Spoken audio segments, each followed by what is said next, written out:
What's up, YouTube? Today we are covering how a feminist woman, well, I suppose a once very wealthy feminist woman, actually literally tried to create her own personal Amazonian society, aka a woman's island, and failed.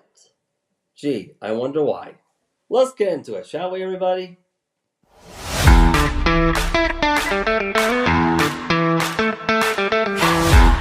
After selling her IT company, entrepreneur Christina Roth set out to create a space where women could unplug, connect, and recharge on their own terms. No men allowed.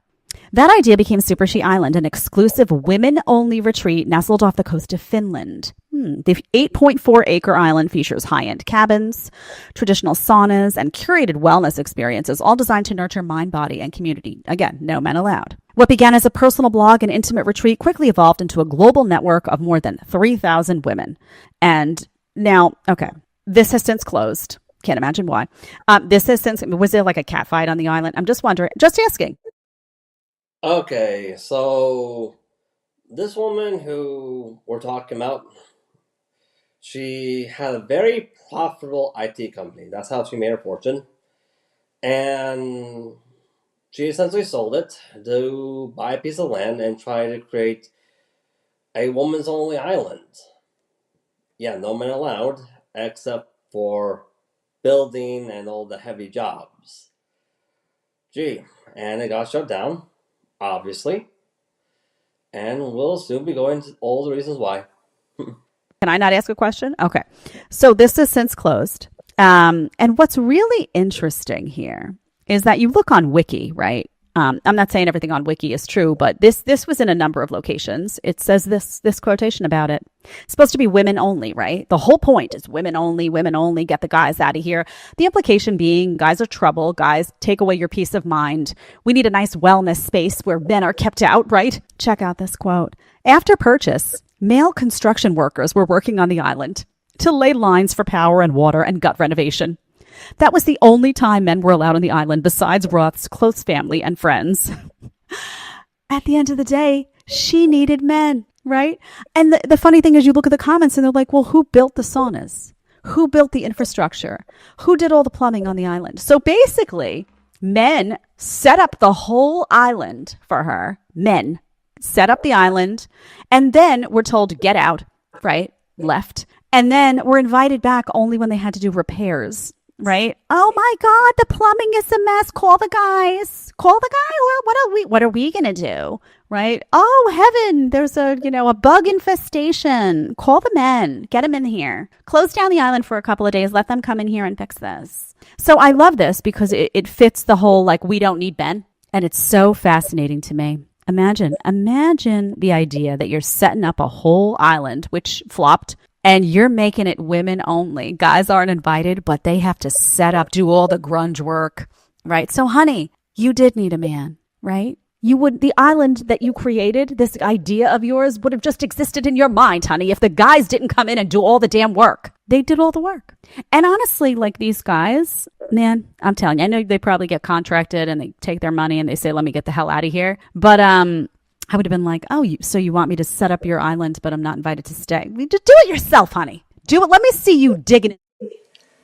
As much as I agree with this woman, like she's clearly not a feminist, and as much as I agree with her, I agree with her 100%. I think the man should just told this woman to just do it yourself. Stop relying on us if you want to create a woman's only island.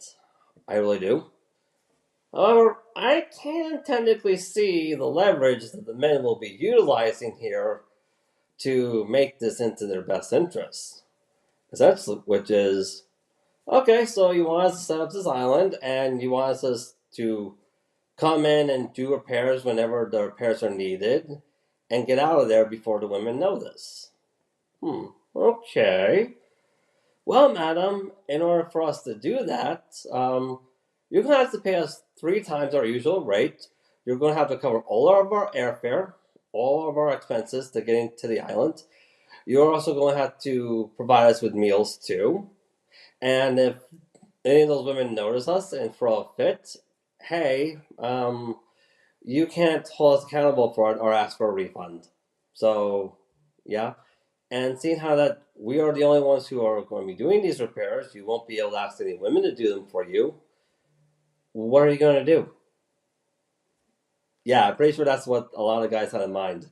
So it was pretty much a good financial profit. And they probably much took a lot of this woman's money, which is probably another reason why the island flopped in the first place. Because let's face it, you had to pay a lot of men an enormously huge amount of money in order to entertain this idea. You really did. And let's face it, you're already pretty sure this woman already spent the money she got selling her IT company building the island, so add that stuff on top of it. Pretty certain I know we already know how it flopped. The numbers don't lie. That dirt, getting your fingernails, those long pointy nails that you probably have, getting all dirt underneath. I want to watch. Guys, man, it must be so fun for you sometimes to watch women try to do these things. Construction. Ooh, it's got to be a blast.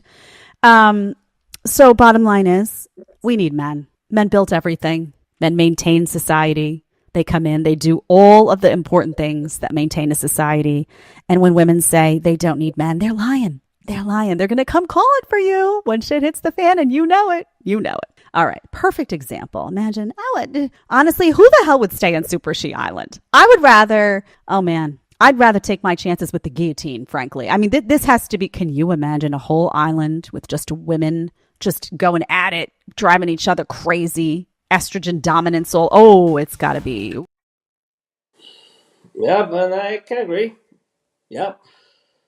Technically, I have seen women fight more than men do. I do. I actually have seen that.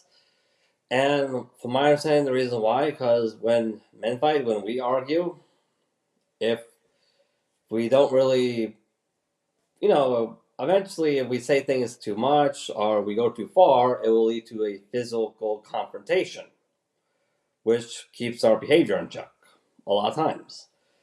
But when women do it, physical confrontation is usually not there, so, and when it does reach that, that doesn't keep them in check. Because let's face it, by nature, men are more logical thinkers, women are more emotional thinkers by nature. Like, that's just how our brains are set up. Women are neurologically built to be more emotional. So, hey, if a physical confrontation happens between men, hey, we're like saying, okay, this officially hurts us, we're gonna stop now. Women like physical confrontation amongst two women, aka catfights. It's like, hey, it doesn't matter if it physically hurts, we're just gonna keep going at it until it gets too out of control. Yeah, we've seen that in multiple police body cam videos. Anyways, I'd like to end this one off by saying, yeah, I agree with her. And here's a question for every single feminist out there who say they don't need men. When you look at all the benefits women have been given by men since the dawn of mankind, romantic benefits, non-romantic benefits, indirect benefits that men have given women since the dawn of mankind, and you cut all that out of a woman's life, like women don't have any access to it at all, what does woman's life actually look like? Something